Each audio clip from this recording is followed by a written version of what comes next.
Bonsoir tout le monde et bienvenue à cet entretien, ce dernier entretien de la série des classes des originaux avec les femmes qui font bouger les choses.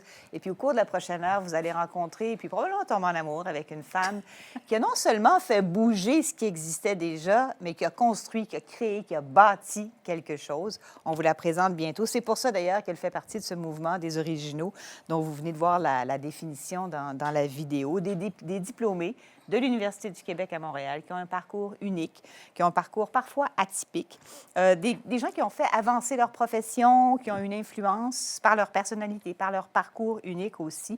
C'est une initiative, ce mouvement-là, de Philippe Meunier, qui lui aussi est diplômé de l'Université du Québec à Montréal en design graphique. Il est chef aussi de la création et fondateur de Sidley, l'agence, et de la Factory, et il co-préside la campagne de financement de l'UQAM. Et puis ces entretiens-là qu'on a, qui sont des entretiens où on parle à quelqu'un, mais vous pouvez aussi poser des questions. Ça fait partie de la grande campagne majeure de financement 100 millions d'idées pour que les idées originales puissent continuer de prendre vie à l'UQAM. Voilà pour la présentation officielle. La série des femmes qui font bouger les choses accueille ce soir Louise Richer. Il va y avoir une autre série sur les sciences. D'ailleurs, après ça, je vous en parle à la fin. Bonjour, Louise Richer. Bonjour, Sophie André. Ça fait vraiment plaisir de vous accueillir ici. Donc, directrice générale, fondatrice de l'École nationale de l'humour. Elle a quel âge, l'école? 33 ans. 33 ans, cette École nationale de l'humour-là. On va effectivement parler de la construction, de la création. Bien, de je tout l'espère ça. bien.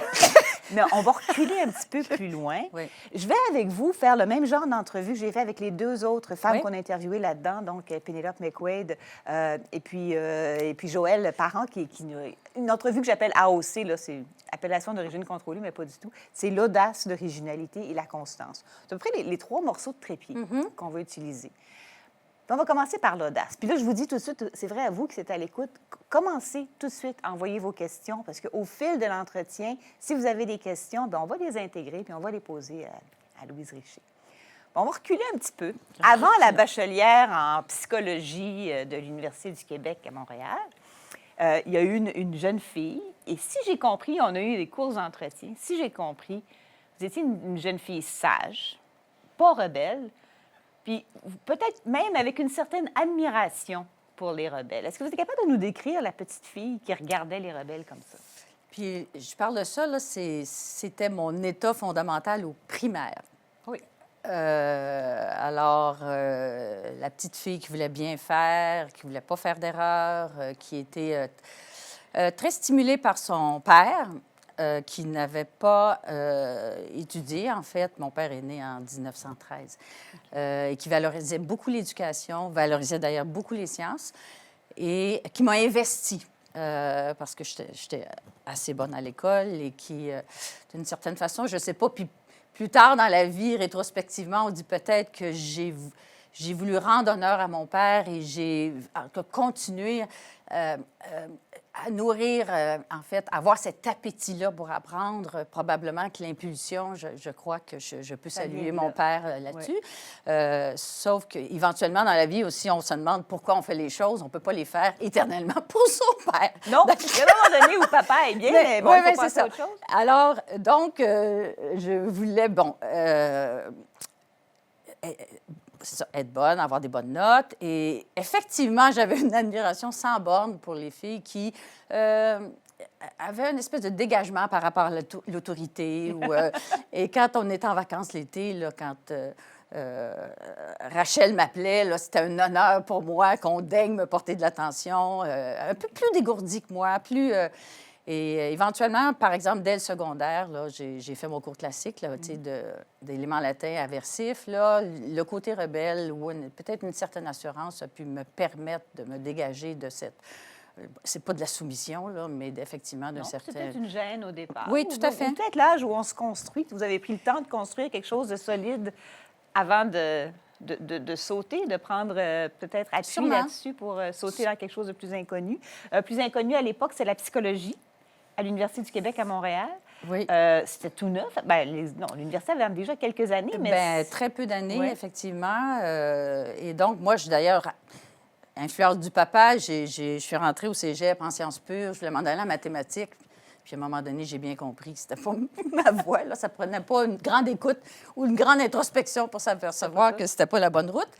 Mais mon intérêt pour l'humain, alors vite, j'ai bifurqué et je suis rentrée en psychologie à l'UQAM pour mon plus grand bonheur. Ça a été des années incroyables. Puis, effectivement, l'université de l'UQAM était jeune, mais l'effervescence, puis cette nouveauté-là, ça ne faisait pas en sorte que les professeurs, et c'était des professeurs aguerris, évidemment, mais qui avaient...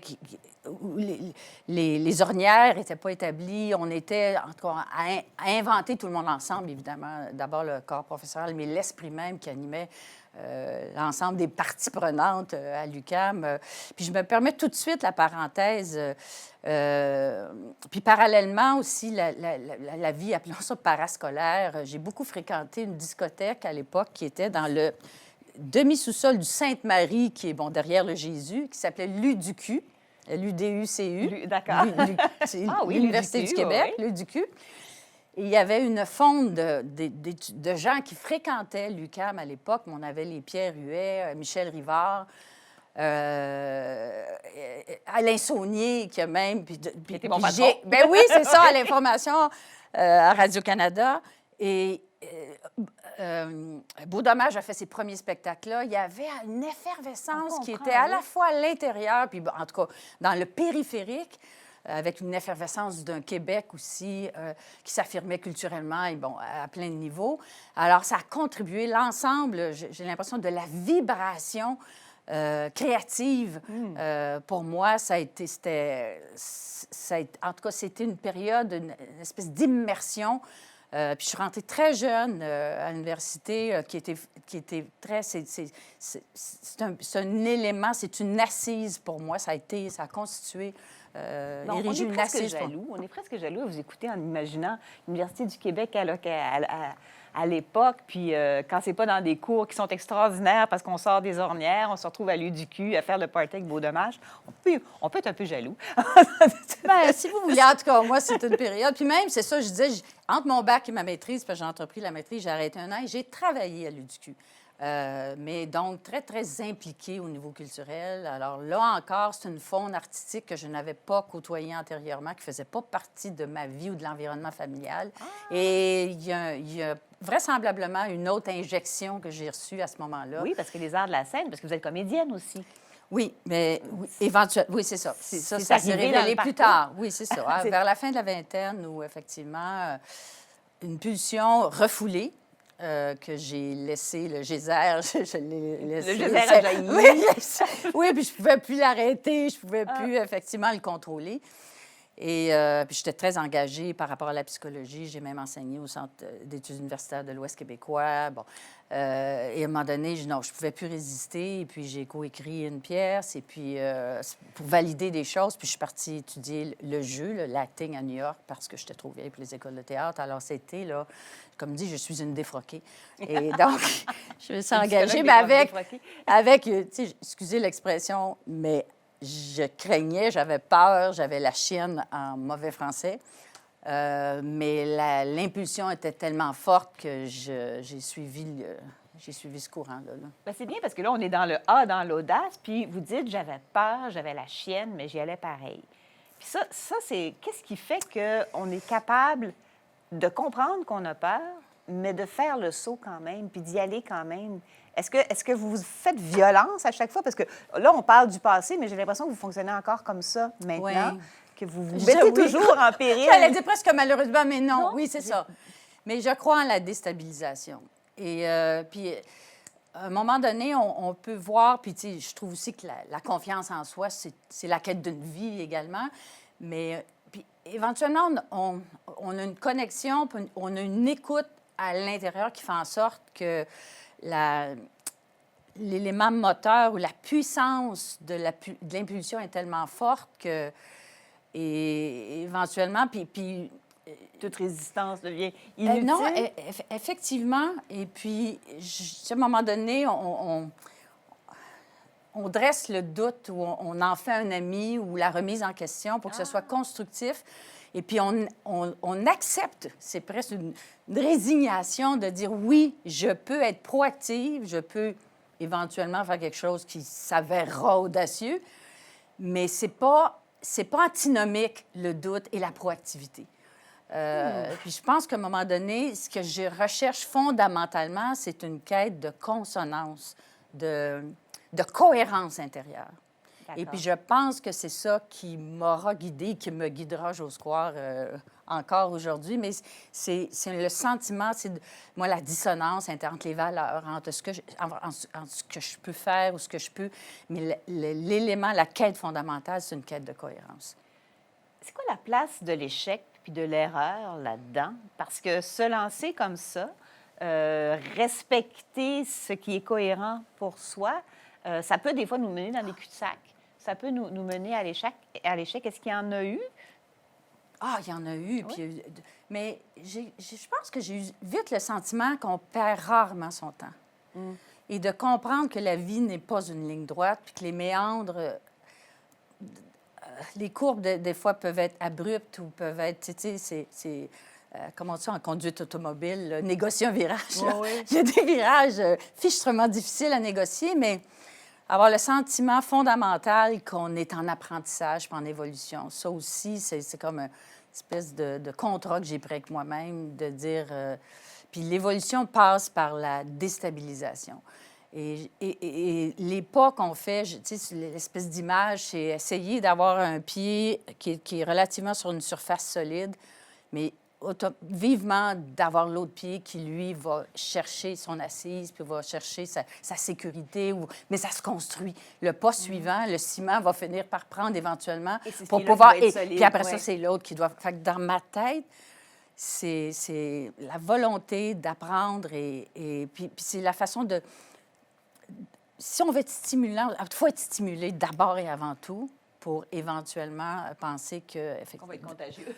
Qu'on va être contagieux, puis chercher la stimulation toujours aussi avec les gens, que ce soit aller chercher des gens qui sont solides, qui sont forts dans la complémentarité de ce qu'on est. Pour moi aussi, que ce soit à l'école de l'humour, dans n'importe quelle situation, c'est un défi aussi d'avoir des gens forts et de ne pas se voir menacer. Au contraire, je vais encore absorber, puis je vais encore évoluer. Puis à tellement de niveaux, personnel, professionnel, et cette soif-là... On sent tellement encore la fébrilité, la quête, la curiosité. Puis même les choses qu'on commence à comprendre, que ce soit développer l'école de l'humour, c'est la première école de formation professionnelle en humour au monde, c'était de l'expérimentation. Puis dès qu'on a compris certaines choses, mais c'est jamais fini en termes d'amélioration continue. Puis de toute façon, un lieu de formation, puis l'UQAM, je pense, elle demeure pertinente en autant qu'elle évolue. Parce que si on se sclérose, on ne vaut plus rien. On est caduque.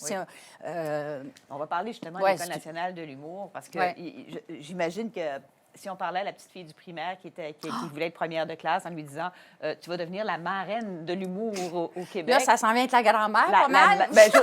J'osais dire, je voulais dire peut-être même la mère de la grand-mère, non, mais la mère de l'humour au Québec. Est-ce que l'humour était déjà une voie possible ou quelque chose d'important?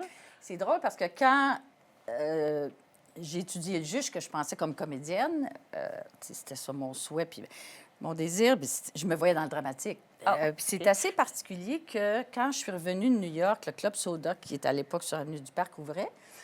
Et c'était en novembre 82. Et en 83, moi, je connaissais bien Claude Meunier, Serge Thériault. Bon, tu sais, ça faisait partie de mon Ils environnement. sont devenus ding et dong pour les Ils sont plus revenus. jeunes, oui. Alors, j'étais même de la première soirée comme humoriste. Le 21 février 1983, j'étais de la première soirée des Lundis des Arts. Mais comme humoriste. Comme humoriste. Et j'ai travaillé avec Joanne Arsenault, qui est aussi une autre défroquée de la psycho de l'UQAM. Qui est scénariste aujourd'hui, qui écrit Faits divers, puis avec Isabelle Doré. Elles avaient écrit un numéro. Oui, c'est ça. Elles avaient élaboré, puis on avait travaillé ensemble un personnage, que je pense que la première punk à peu près, personnage. On est en 83, là, quand même. Là. Donc là, vous Elle s'appelait étiez sur Switch. scène en punk. Oui. Puis j'étais une chanteuse, puis mon groupe s'appelait Switch et son ensemble. Quoi qu'il en soit, puis c'était assez provoquant. Je faisais faire des chansons à répondre qui racontent un viol. C'était assez, effectivement. D'accord, Là OK. encore, il y avait un petit peu d'audace.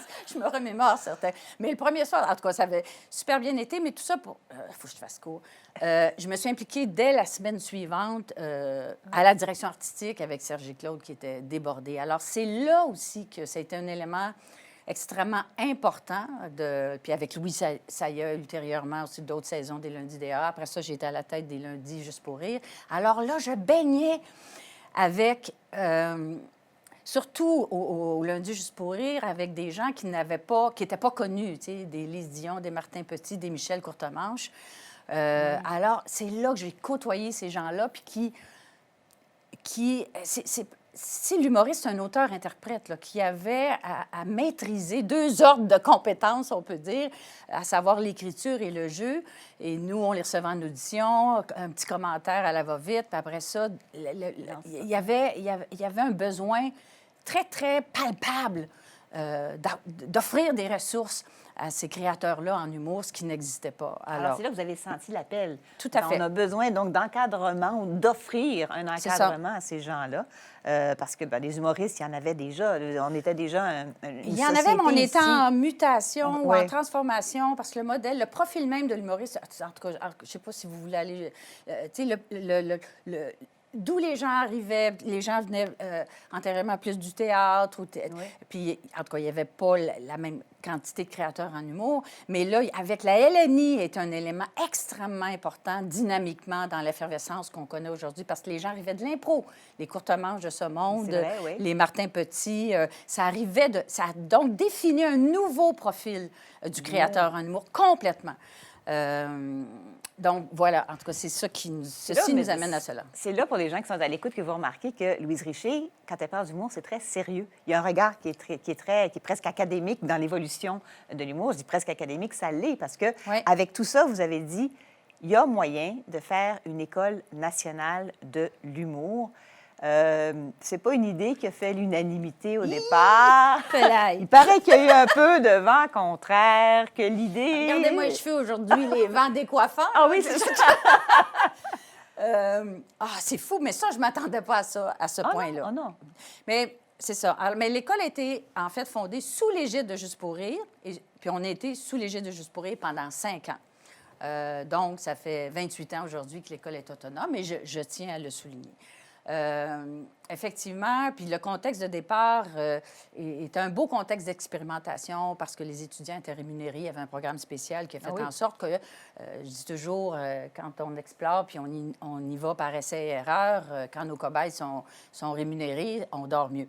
Alors, mais après 4 ans, j'ai été en mesure d'élaborer un cursus et de le déposer au ministère de l'Éducation. Donc, dès 1992, le programme, ça, c'est un jalon important, a été reconnu par le ministère de l'Éducation. Mais malgré ça, c'est incroyable comment j'ai eu à défendre les gens. C'est une aberration. C'est une incongruité. Comment l'humour peut-il faire l'objet d'une formation? D'abord, c'est pas un art. C'est facile. Tu l'as ou tu l'as pas. Ça s'apprend pas. Puis j'ai entrepris dès la première minute une démarche de valorisation, évidemment, de la formation et du milieu.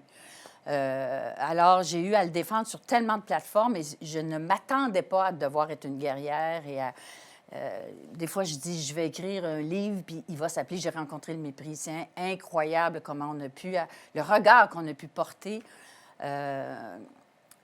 comme si c'était d'une prétention inouïe de penser que l'humour pouvait faire l'objet, en tout cas d'être un art, faire l'objet d'une formation. Alors, j'en porte encore quelques cicatrices. Il faut que j'arrête de parler de ça 33 ans plus tard, mais j'avoue que non, parce qu'il faut que ça serve aussi aux gens de comprendre que des fois, les idées originales et audacieuses, on leur ouvre pas grandes les portes toujours. Puis dans votre cas, par exemple, avec l'École nationale de l'humour, les portes de garage ne se sont pas ouvertes. Il a fallu que vous sortiez les gants de boxe pour pouvoir Bien, prouver. oui, c'est mon image ailleurs. Même souvent, Radio-Canada m'interpellait pour des entrevues. Puis là, je me disais, je stationnais, puis j'étais anxieuse. J'étais vraiment... Puis là, mon image, c'est de prendre sur la banquette arrière les gants de boxe. Je dis, j'y vais, là, puis tu rencontres des gens que tu admets, qui sont articulés. Puis effectivement... mais c'est... À la fois, c'est fou de voir aussi la mobilisation à l'intérieur, puis de rencontrer l'adversité à l'extérieur. Puis c'est comme si j'ai trouvé ma cause aussi, parce que je suis une personne très passionnée.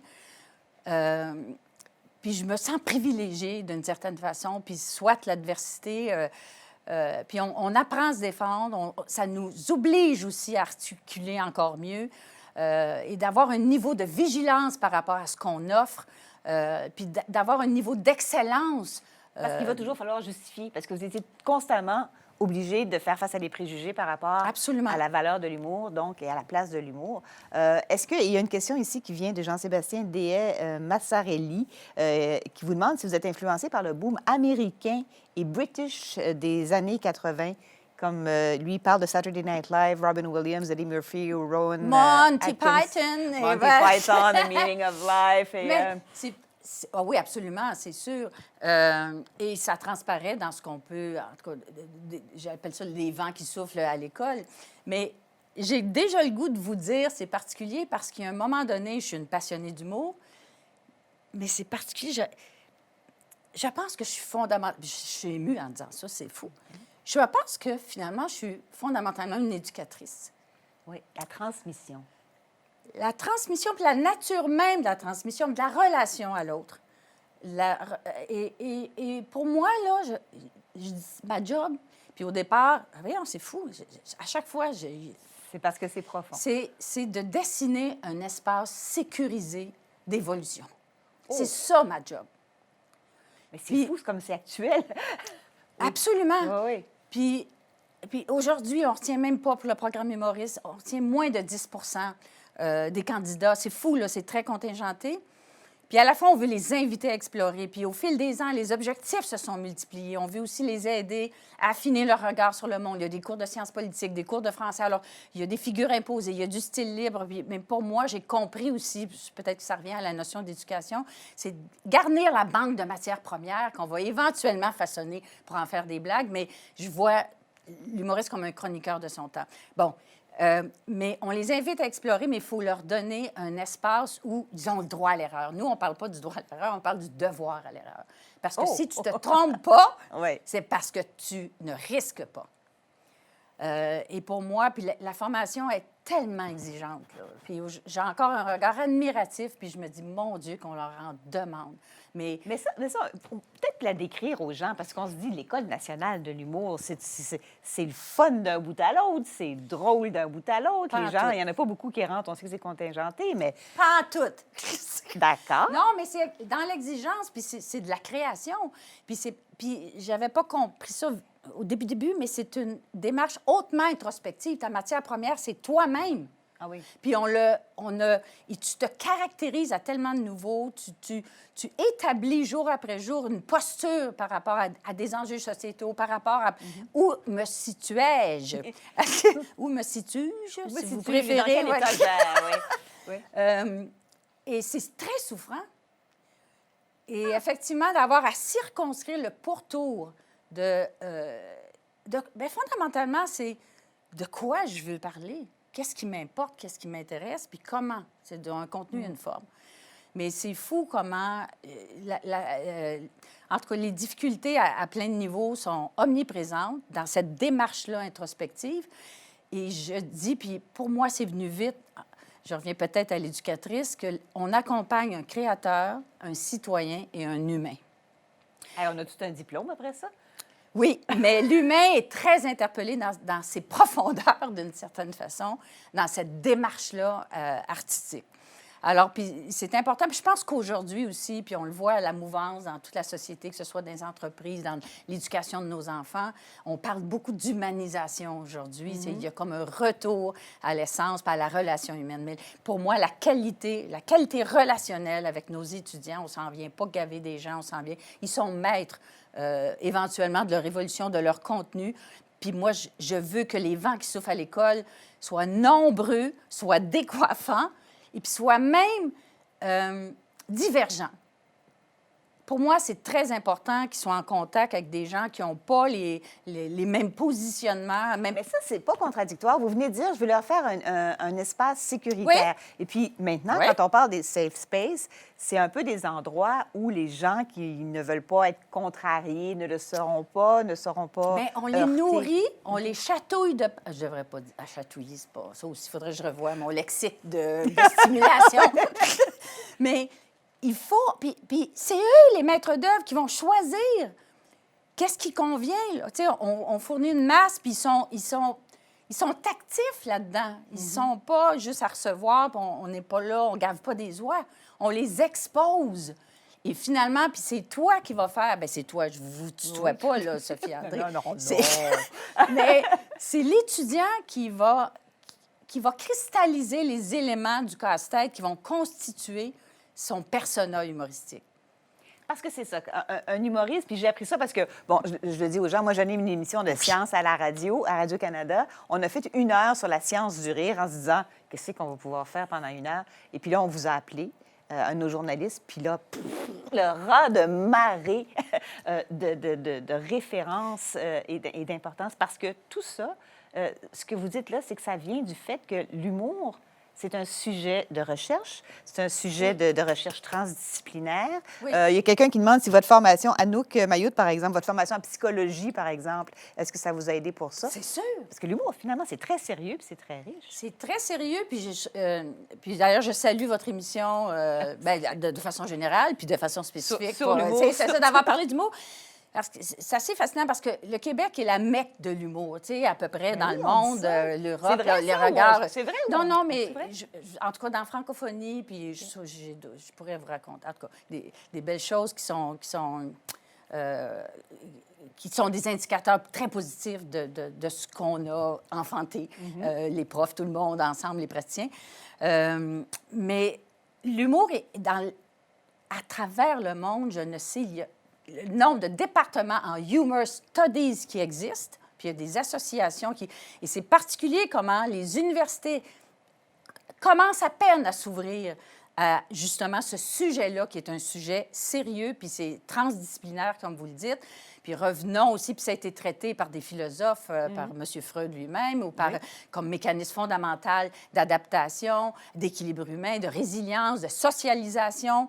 Et ça a un rôle, ça a une fonction fondamentale dans nos vies pour faire ce petit parcours, ce petit tour de piste sur la Terre avant qu'on crève.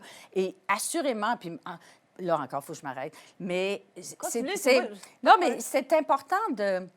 Pour ça, je reviens aussi à la notion de valorisation, de comprendre. Et c'est pour ça que j'ai mis sur pied l'Observatoire de l'humour, parce que j'en avais ras-le-bol qu'il y ait des débats sur la place publique. Tu sais, l'humour, c'est juste la vulgarité, la langue qu'on parle au Québec, tu sais, la détérioration, c'est à cause des humoristes un peu plus que la sécheresse en Afrique, c'est de notre faute. Tu sais, je veux dire, il y a un moment donné, puis c'est un débat stérile qui surgissait aux 6 mois. Et là, ça m'irritait au plus haut point. J'étais fru, là. Je dis non, il faut aller chercher... Pas que nous, on en parle, mais peut-être aussi que des chercheurs, aller chercher un éclairage scientifique à travers les sciences humaines et autres, et même psychologiques, puis même les bienfaits physiologiques. Il faut avoir ce regard-là, puis il faut le soutenir, puis il faut alimenter. Et c'est d'où, donc, la création de l'Observatoire. Et en tout cas, Oui, je vous laisse. J'avais... Bien là, c'est parce que là, ça me fait penser, il y a une question qui vient de rentrer, qui Oui. revient aussi à ça, avec l'humour qui porte tout, finalement. Et ce que vous avez dit plus tôt, Louise Richer, qui nous disait que l'École nationale de l'humour forme des humoristes, mais des citoyens aussi. Et puis, il y a Jonathan Cloutier qui demande, est-ce que les étudiants qui sortent de l'École de l'humour sont des meilleurs citoyens? Puis, je vais vous poser une question retorse en, en penture avec ça, en disant des meilleurs citoyens. Et en ce moment, il y a une crise qui se vit aussi Oui. dans le monde de l'humour, Absolument. avec un mouvement de dénonciation qui montre qu'il y a peut-être des Oui. citoyens qui vivent des crises un peu partout, même chez les humoristes.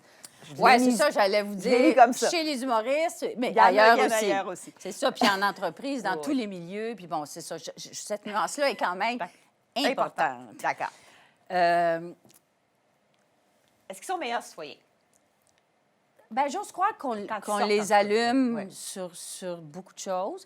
Puis il y a une chose que je veux quand même souligner dans la dynamique actuelle, puis dans l'offre humoristique actuelle, qui a servi à multiplier les prises de parole ou les contenus, c'est avec la segmentation des marchés puis la multiplication des plateformes. Ça a permis qu'aujourd'hui, on n'a plus l'espèce d'image de l'humoriste one fits all.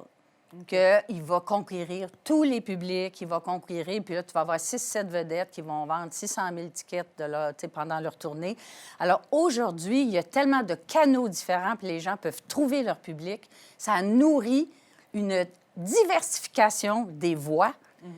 Et faire en sorte qu'on puisse, sur le continuum du plus léger au plus engagé, ces voix-là, on les entend, ce qui n'a pas toujours été le cas. Alors, puis je pense qu'aujourd'hui, ça peut encourager certaines positions puis certains contenus qu'on n'a pas nécessairement eu parce qu'il y avait des voix qui couvraient l'ensemble des voix puis qui ne trouvaient pas leur chemin vers le public. Ça veut dire, c'était le personnage de l'humoriste qui a son nom sur une marquise qui prenait toute la place, qui était finalement la personnalité ou le personnage. Mais qui plaisait à peu près toutes les plaisait à générations. tout le monde. Alors, les autres qui auraient peut-être eu quelque chose à dire se taisaient parce qu'il n'y avait pas de place. Et maintenant, ils peuvent ou abandonnaient, parler. ou Oui. effectivement, c'était pas ça. Mais... Donc, maintenant, il y a une place pour ces gens-là qui peut-être... Absolument, puis se on disent, les entend aujourd'hui. Puis il y a eu une place qui a été faite, puis j'étais encore dans ma petite démarche, mon petit pion de valorisation qui évolue. Aujourd'hui, on a des chroniqueurs à la radio de Radio-Canada. Je pense notamment à Phil Audry, la rue Saint-Jacques. Oui. Il y a eu une diversification du profil. Et puis, on le voit aussi dans les personnes qui postulent là, qui déposent leur candidature, qui proviennent de tellement de milieux. On a maintenant aussi beaucoup d'étudiants étrangers. Alors, puis encore là, ça crée j'allais dire faune, en tout cas une communauté avec des gens tellement différents. Et au niveau de l'émulation, puis la richesse vient toujours de la diversité. Alors, ça me rassure aussi sur, en tout cas, c'est un indicateur, puis de voir dire, oui, il y a des styles d'humour différents qu'on peut alimenter puis présenter. Et aujourd'hui, bien, il y a une écoute, puis on a dépassé l'espèce de cliché de la personne qui ne sait pas parler, puis qui ne connaît rien, puis qui n'est pas informée, ou qui... Et bien, puis c'est ça que en tout cas, c'est sûr que... Pour ça, on peut dire merci à l'École nationale de l'humour pour avoir contribué à ce foisonnement-là, à cette richesse, à cette diversification-là, cette valorisation-là, très importante. Bien, je le prends. Bien, j'espère que je le prends. Il faut, mais... oui.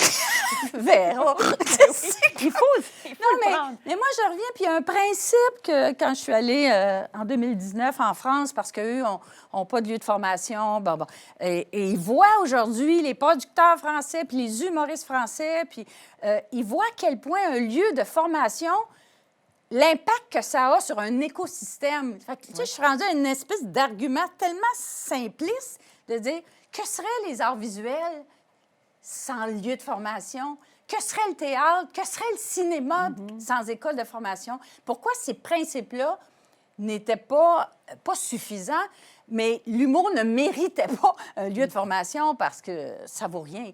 Alors, mais je pense que la démonstration fondamentale, c'est de dire, je pense, une bonne école alimente sa discipline puis peut faire évoluer.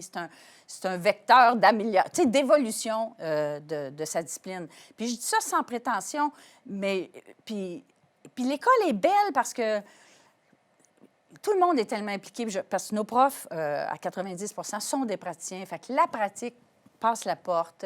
Alors, ça, c'est merveilleux. Puis ça, c'est un méchant défi d'avoir des profs. Parce qu'ils disent, moi, je suis un praticien. Puis il y avait peu de documentation sur l'art de l'humour. Alors, il y avait une masse de connaissances, mais qui n'était pas organisée. Oui, mais il y a l'expérience et la connaissance. Exactement. On peut faire quelque chose sans vraiment savoir pourquoi. Puis ce que j'ai compris, en tout cas, quand on a fait l'émission sur la science de l'humour, c'est que, oh là là, l'humour, c'est décortiqué, puis il y a des processus, puis il y a des procédés, puis il y a des... Oui, c'est ça. Oh! C'est amusant, ça, oui, c'est ça. Donc, mais les gens qui pratiquent l'humour savent peut-être pas ce qu'ils font. Puis je pense que de plus en plus, le public comprend les exigences que comportent les métiers de la création, mais on en a parlé. On a eu un documentaire sur Louis-José Hood qui prépare son gala de la disque. Tu sais, on a vu comment... Je regarde Martin Matt, là, qui repart encore. C'est les beaux malaises 2.0. Et puis on a compris, je pense qu'on a tous évolué ensemble, le public aussi. On a évolué, puis on a pu comprendre que ça se faisait pas sur une narquine au coin de la table. Tu sais, qu'effectivement, il y avait des efforts et des efforts. Puis ceux qui réussissent, ils bûchent comme des malades, là, puis ils apportent un soin. Puis de plus en plus, je pense qu'on... Puis l'originalité, je peux pas m'empêcher de parler de Gad Elmaleh quand il y a eu le scandale en France. Oui. Et ça fait plus de vagues. De plagiat. C'est ça, exactement. Ça fait plus de vagues ici. Aujourd'hui, là, je pense, avec l'évolution qu'on a tous connue ensemble, public et artistes, un Louis-José Hood, on apprendrait que la moitié de son matériel est copié. Il est mort. Oui. Non, mais je parlais à une journaliste française, mais je pense qu'aujourd'hui, le respect, en tout cas... Bien, il y a le fait que c'est plus petit aussi ici. Là, j'y reviens, puis je sais, parce que, bon, on a vraiment... bifurqué, hein? Bifurqué très rapidement. Puis il y a des gens qui posent la question aussi sur, le fait d'être meilleur citoyen, puis deux, est-ce que c'est un milieu, est-ce que vous avez été particulièrement ou peiné ou frappé par la vague de dénonciation qui s'est passée? Totalement. Parce que ça s'est passé... Oui, ça s'est passé ailleurs qu'en humour, bien sûr, mais l'humour, cet été, en tout cas, a reçu beaucoup des projecteurs. À partir, là, il y a un moment charnière, là, c'est sûr, le 19 octobre 2017, si je ne me trompe pas. Mon Dieu, vous vous souvenez de la date? Oui, parce que c'est sûr, puis à chaque fois, je suis interpellée pour commenter l'actualité humoristique. Et puis ça, c'est une réflexion, puis c'est comme... Puis là, avec la pandémie, puis tout ce qu'on a à faire, migrer vers le virtuel, mais de jamais perdre de vue que les enjeux sociétaux, il faut qu'ils passent la porte. Et dès ce moment-là, on a eu des intervenantes du CALAC qui sont venues. On a fait des discussions avec le groupe. Puis, je suis là que j'essaie de me souvenir de ce qui s'est passé. C'était Gilbert Rozon. Gilbert Rozon, oui. C'est ça. D'accord, merci. Puis Éric Salvaille et tout ça. Oui, après ça, il y a eu... Puis moi, je considère, je pense que je suis une personne sensible, que j'ai les antennes déployées, mais ça a été presque un choc pour moi de voir l'émotivité qui régnait ce jour même. Puis je me vois encore revenir à l'école après des entrevues à 16h30. Puis là, c'était fou l'air ambiant, comment il était chargé, puis de comprendre à quel point, tu sais, je suis féministe et tout ça, mais que les filles, tu sais, les étudiantes, à quel point elles étaient troublées, puis à quel point, effectivement, les expériences de mineurs à majeurs, je veux dire, d'agression, on ne pouvait pas continuer notre chemin comme si de rien n'était. Puis ça a beaucoup affecté le questionnement aussi. Qu'est-ce qui était l'acceptabilité, les jokes, puis ça, on est très vigilants, sexistes ou racistes, mais l'émotivité était en fleur de peau aussi. Ça, dynamiquement parlant, c'était quelque chose dont on devait s'occuper. Puis que la prise de parole se fasse, puis que les échanges, puis pas dans une idée, puis essayer de générer une affiliation, une alliance, que les gars, les filles soient des alliés, puis comment on peut évoluer ensemble, tu sais. Les étudiants, puis c'est ça, c'est un sujet de discussion, puis cet été, c'est ça aussi, l'été dernier, puis bon, il y a eu 2 vagues là, de listes anonymes et tout. Mais donc, il a fallu, vous l'avez intégré, vu, pas accepté, mais dans le sens de... Ça fait J'allais dire embrasser, c'est pas le bon mot, on là, n'a pas je veux dire, englobé. On l'a englobé. Puis moi, un enjeu que je trouve sensible, je me questionne beaucoup, parce qu'on a des cours de sciences politiques. Julie Dufort qui fait beaucoup de commentaires, d'ailleurs, à la radio et tout, et à l'intérieur de son cours. Et et de générer la conversation puis l'écoute mutuelle. Puis je trouve que ce qui est difficile, puis je ne sais pas comment on peut dénouer ça, c'est qu'on évolue ensemble, puis par moments, on a l'impression qu'on peut, au lieu que les gens s'écoutent et qu'on fasse un bout de chemin ensemble, c'est la polarisation. Ça peut être un effet. Et ça me rend malade. Tu te dis comment on peut intervenir, susciter le dialogue, sensibiliser, sans créer, surtout ce qu'on ne veut pas, c'est de la polarisation. Je pense que la réponse, une partie de la réponse est dans ce que vous avez dit quand vous avez réagi, par exemple, à cette première crise de dénonciation, c'est de rappeler, puis ça, c'est le côté mère un peu, peut-être maternel que vous avez à l'École nationale de l'humour, c'est que les étudiants et étudiantes que vous aviez à ce moment-là devaient devenir des amis et des alliés. Donc, c'était pas de braquer l'un contre l'autre et de polariser. Au contraire. Puis pas jouer au bon pour méchant, pas jouer parce que, tu sais, on a le défi que nos gars, puis continuer, tu sais... Être des gars, puis qui évoluent, puis qui ne se sentent pas menacés, mais ça, c'est quelque chose qui est entrepris là, depuis une mouvance qui est... Mais on peut parler peut-être aussi des hommes et des femmes, des gars et des filles à l'École nationale de l'humour, parce que c'est vrai que, un peu comme si on dit, imaginez-vous un scientifique, beaucoup de gens vont voir un vieux monsieur avec des cheveux blancs et un sarrau. Imaginez-vous un humoriste. Qu'est-ce que vous avez en tête? Très souvent, ça va être un homme maintenant. Il y a des gens qui demandent, est-ce qu'il y a Jonathan Cloutier, par exemple, est-ce qu'il y a de la place pour les femmes? Est-ce qu'il y a assez de place pour les femmes en humour? Je pense qu'on évolue. Ça ne va pas aussi vite que je le souhaiterais. Mais si, boulot,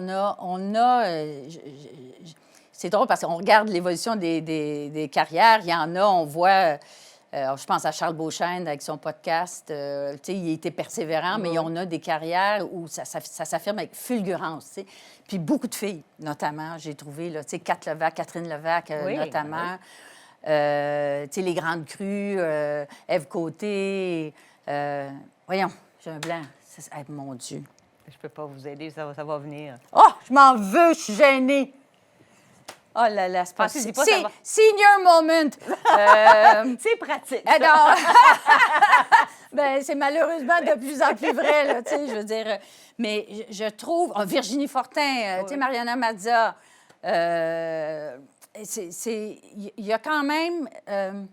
Rosalie Vaillancourt, tu sais, c'est... Puis encore là, je trouve qu'on est moins... On parle du profil de l'humoriste, mais on parle du profil du public. C'est moins cloisonné. Tel type de public plus éduqué va préférer un tel, puis tel autre public va préférer les gens vulgaires. Non, mais ça, c'est un autre phénomène que je trouve extraordinaire, puis c'est une mouvance. La démocratisation des arts dits plus élitistes, puis une valorisation des arts populaires. Puis ça a un écho dans le décloisonnement des publics aussi. Mais ça touche directement à l'humour, parce que l'humour faisait partie des arts plus populaires d'une certaine façon. Et un certain autre humour faisait partie des arts élitistes. Donc, il y avait déjà tous les ingrédients. Mais oui, peut-être. Il y en avait moins du côté de l'élite. Yvon Deschamps, mais je vais vous dire une chose. J'ai fait des démarches et des démarches. Puis, pour que l'humour soit reconnu au Conseil des arts et des lettres du Québec. Oui. Et ça a été fait au mois de mai dernier. Hey, c'est pas fini, les gars. Non, mais c'est flyé. Puis vous dire des rencontres que j'ai eues avec des PDG du Calque, puis que tu fais état de Yvon Deschamps, puis... Non, c'est pas hier, évidemment, mais même à ça, c'est encore pire. Je veux dire, vous seriez tellement surprise à quel point, avant que, tu sais, c'est que... En tout cas, c'est très particulier, puis ça vient d'arriver, la reconnaissance, puis nos jeunes créateurs ont droit à du soutien. Alors, en tout cas, pour moi, c'est un indicateur... Il y a une question, on revient aux femmes aussi, une question qui revient là-dessus. Non, mais c'est bien avec Nadine Ménard qui parle des femmes dans le milieu de l'humour, parce qu'il y a 33 ans, quand vous êtes arrivée, puis il y avait pas mal plus d'humoristes d'hommes dans ce milieu-là. Puis c'est vous qui étiez la directrice, alors elle demande comment est-ce que vous étiez perçue, parce que la patronne est une femme et vous aviez probablement beaucoup plus d'hommes autour de vous. Est-ce qu'il y a eu je ne sais pas si le fait que j'avais une petite feuille de route, un d'IDEA, je cherche encore le nom. Je suis tellement maudit. Il y a quelqu'un qui peut me répondre, voyons, avec quel côté. J'ai honte. Marilyn Jonca. Marilyn Jonca. Merci, Marilyn. Marilyn.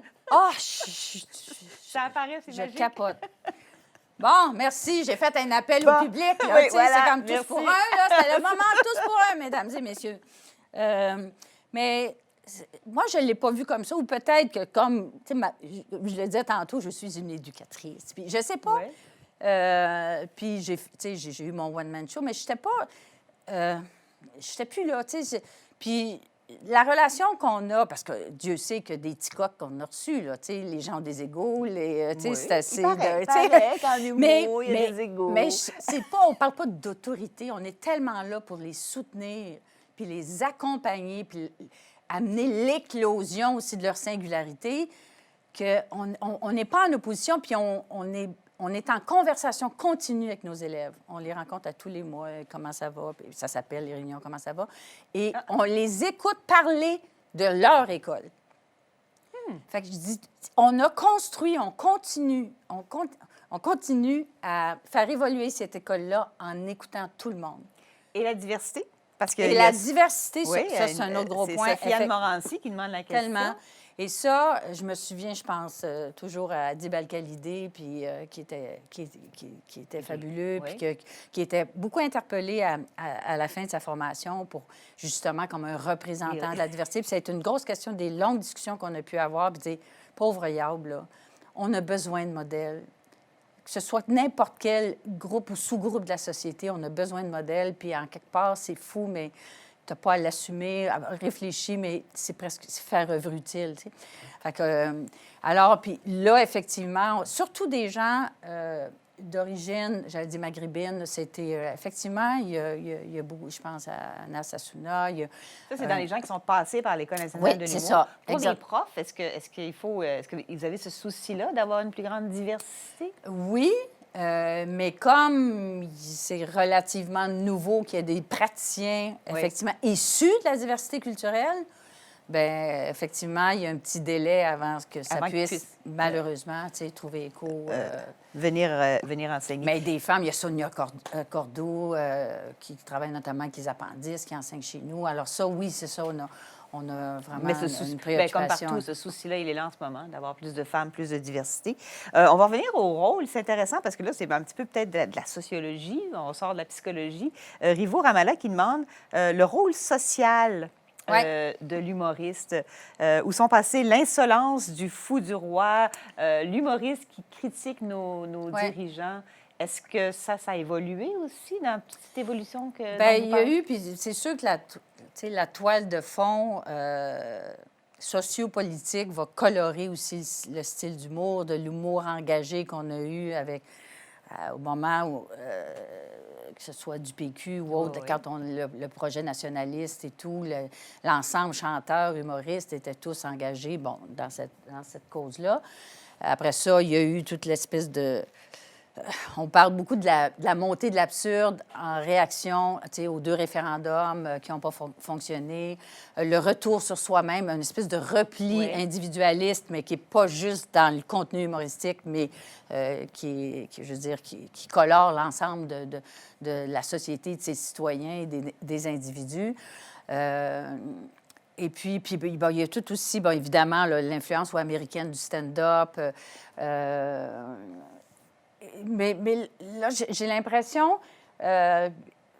puis effectivement, on a critiqué parce qu'en disant on rit des faibles, puis on rit pas des puissants. Tu sais, c'est quelque chose qui revient souvent. Vrai, puis je pense aussi que c'est un focus qui est intéressant à remettre en place. Alors, je pense que ça se module un peu plus. Peut-être que je vais être hors d'ordre, Sophie André, mais je trouve qu'une chose qui est relativement nouvelle, c'est l'expression de la vulnérabilité chez les hommes. Ça, c'est un nouveau filon. Bien, je pense qu'il y a une ouverture, tu sais, l'espèce de, en tout cas, un peu cadenassé, qui peut avoir un regard aussi critique à l'extérieur de lui, mais il y a aujourd'hui une plus grande facilité dans l'introspection. Oui, c'est encore personnel, par exemple. Parce que oui, son rôle social... mais pour moi, c'est social. Qu'un homme exprime sa vulnérabilité, pour moi, ça a une grande signification dans l'ouverture, dans une transparence et dans une capacité d'échange éventuellement et de réception. Si tu es capable de le sortir, tu vas probablement être plus sensible à le recevoir également. En tout cas, pour moi, je trouve que ça établit... Le psychologue est jamais loin.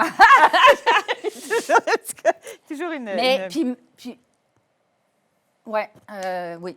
Je vous laisse aller parce que...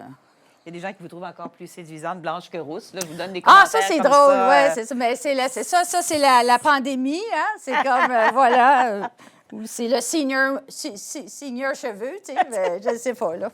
Je La veux- fille, elle se bat, c'est correct. non, c'est magnifique. Je veux qu'on prenne le temps, parce que là, on parle beaucoup de cette École nationale de l'humour qui, en 33 ans, puis on le comprend, a évolué beaucoup, a contribué à construire des Sophie personnes. André, Oui. j'ai reçu l'Ordre du Canada. Bravo. Vous rendez-vous compte? Mais je pensais que vous alliez le dire. Mais là, non, je blague. Savez-vous, je le dis parce que pour moi, là, Oui. tu dis, oh, on a fait du chemin. OK. Oui. C'était... Je me sens vraiment mal. Là, je ne l'ai Non, pas hey, je mentionné. niaise, mais je le dis, puis j'ose le dire Oui. parce que Mais vous n'avez pas une pine, quelque chose? je me suis dit, est-ce que je la porte? Je la porte pas. Puis là, j'ai décidé de pas la porter, mais j'en parle, pas plus fin. Mais Mais donc, c'est important, cette reconnaissance-là. ben oui, parce que quand... Oui, c'est de dire, puis c'est particulier, c'est une Ouais, reconnaissance c'est quelque chose. à l'échelle du Canada. Tu sais, c'est, oui, c'est important. Puis je le dis parce que j'en parle toujours, encore là, avec beaucoup d'émotion, comment j'étais énorme cette journée-là, puis j'étais une poupée russe qui... Non, mais quand j'ai reçu ça, j'avais Ah oui. les 500 diplômés. Ah oui. J'étais les 500 diplômés. J'étais les profs praticiens de l'école. Tu sais, tu dis oui, on a fait quelque chose de beau, puis quelque chose de sensible, puis que... Donc, vous l'acceptez pour Ah, ben la oui. communauté qui a Absolument. permis non seulement la naissance, mais l'évolution et la pertinence toujours Absolument. de cette école-là. Dans les prochaines étapes pour faire place à l'humour et à la valorisation de l'humour, il y a peut-être le monde universitaire. Oui. Ici. Il y a quelqu'un ici, je pense que c'est Mme Morancy, qui plutôt a demandé à quand une chaire de recherche Ah, mon interdisciplinaire. sur Oui, le c'est film. ça. Il Je me semble racontais à Sophie André que Oui. j'ai reçu le prix Reconnaissance en 2010, puis je disais que j'aimerais ça faire partie d'eux, mais en tout cas, j'avais pas le... Ben, il y a des gens qui y pensent mais il y a aussi. ça, puis je vais oser, parce que je regarde l'heure, vous dire... Moi, l'idée aussi de continuer à apprendre, je suis retournée à l'école, j'ai fait un MBA pour... Voilà. Et là, c'est l'humour pour en entreprise. C'est ça, Oui. c'est l'humour en entreprise, puis je trouve ça fascinant.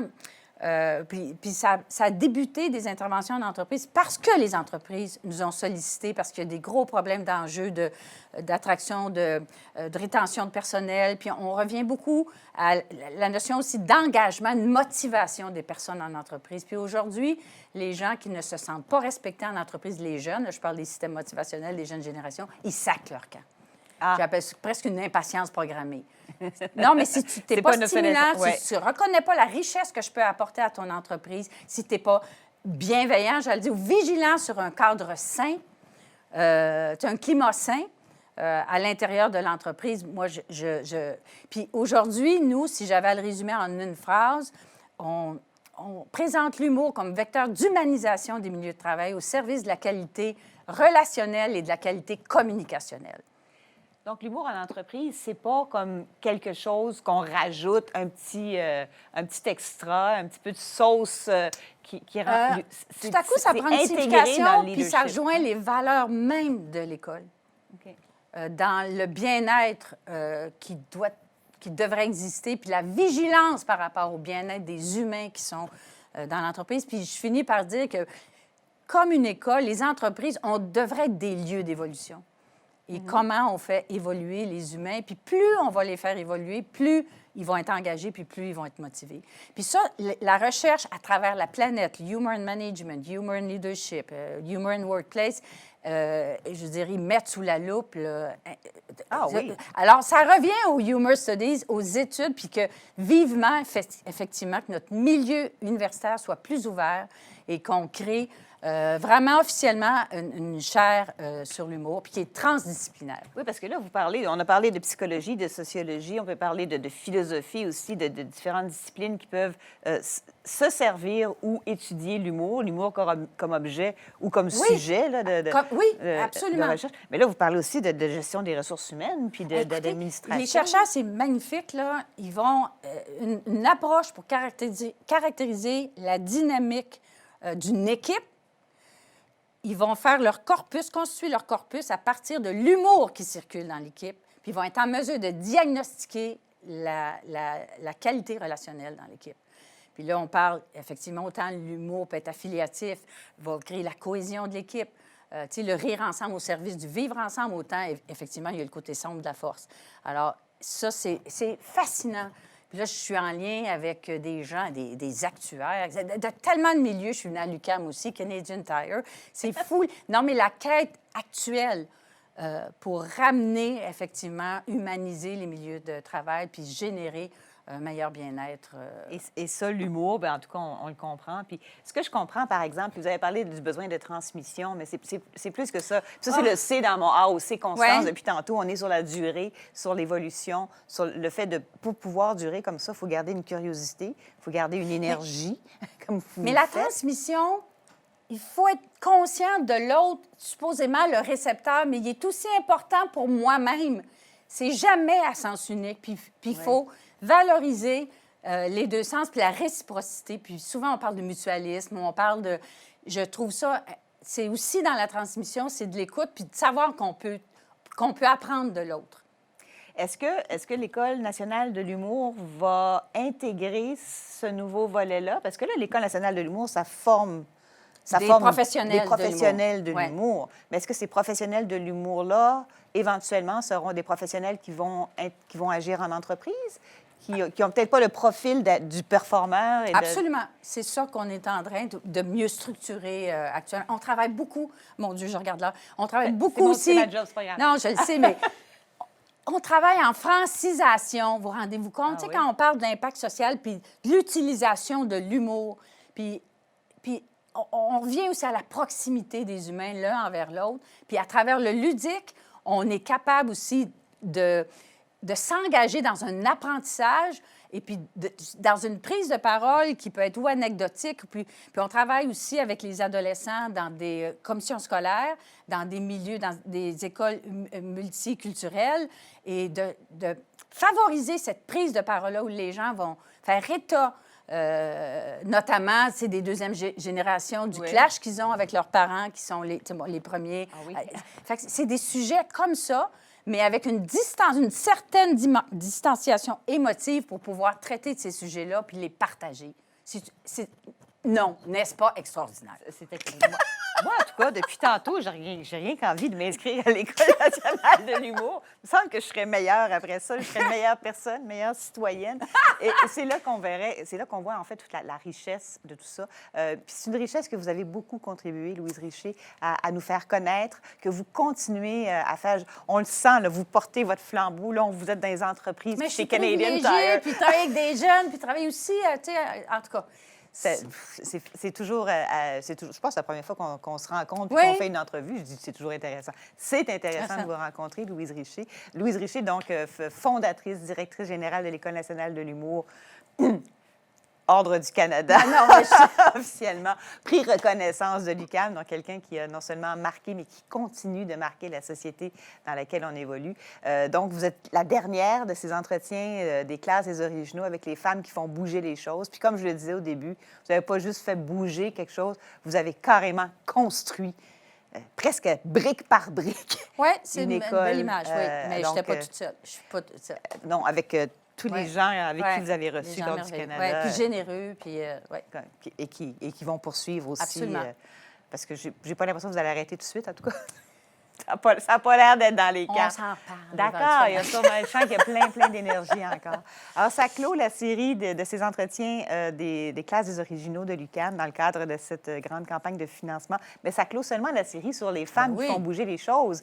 Parce que ça va se poursuivre avec 3 nouveaux entretiens que je vais encore avoir le plaisir d'animer, ou presque, vous allez voir pourquoi. On va parler de sciences, de parcours et de trajectoire en sciences maintenant. Alors, ce sont 2 personnes, les 2 premières, Pauline Gagnon, qui est une physicienne qui travaille sur la physique des particules, mais pour qui la science lui a permis d'être un éveil citoyen aussi sur, par exemple, la place des femmes et des personnes de LGBTQ en sciences. Donc, intéressant de ce côté-là. Il y aura Scott McKay aussi, ça c'est le 16 février, 16 mars, Scott McKay, qui est étudiant en sciences puis qui s'est retrouvé en politique, parce que lui, c'était la chimie de l'eau qui l'intéressait, l'épuration des eaux, mais finalement, il s'est retrouvé à aller protéger l'eau au niveau politique, un petit peu plus... Et puis, la 3e personne qui va être interviewée, là, ça va être moi, fait que je ne peux pas vous dire trop. Parce que moi, je n'ai pas un parcours en sciences, mais mon parcours m'a mené aux sciences avec l'animation d'une émission de culture scientifique. Alors ça, c'est la prochaine série. Donc, continuez de vous inscrire, continuez de venir voir ces classes des originaux. Louise Richer, merci beaucoup. Merci beaucoup, Sophie-André, au plaisir. Merci infiniment. Oui. C'est vrai qu'il faut s'arrêter parce qu'il y a un couvre-feu. Ouais. Tout le monde ici, à qui on dit merci d'ailleurs, soit chez eux à temps. Et puis, on se retrouve bientôt, puis on se retrouve éventuellement. Merci. Au plaisir. Merci infiniment.